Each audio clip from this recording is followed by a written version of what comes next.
Il n'y a pas de délit d'opinion.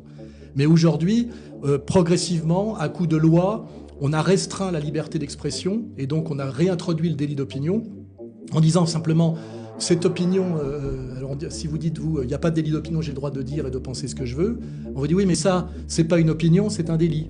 Or, c'est un délit d'opinion.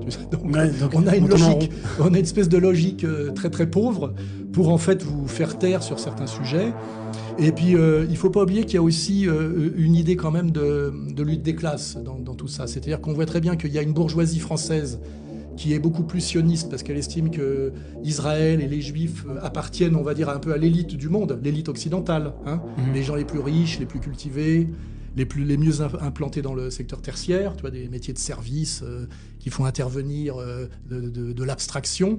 Alors qu'en réalité, quand on parle des musulmans, comme ils sont issus de l'immigration et de l'immigration de travail, on est beaucoup plus chez des prolétariats, voire sous-prolétariats avec le chômage, parce que je pense que le vrai problème depuis des années, c'est qu'on a fait venir beaucoup d'immigrés en France. On a organisé le regroupement familial, c'est-à-dire que ces immigrés qui avant venaient travailler en France mais laissaient leurs femmes au pays. Hein, ça s'appelait le Sonacotra.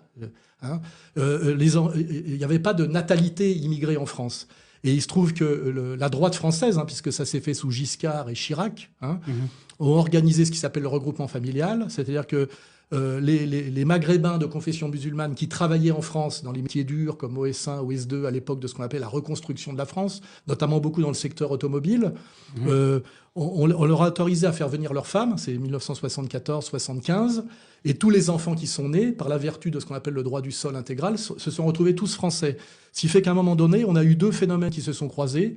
On a eu la montée du chômage, où on avait moins besoin, et de moins en moins besoin de travailleurs étrangers, et en même temps, on s'est retrouvé avec de plus en plus d'enfants d'immigrés qui étaient parqués dans ce qu'on appelle des banlieues, c'est-à-dire qui sont étymologiquement presque des lieux de bannissement, hein, en dehors des villes.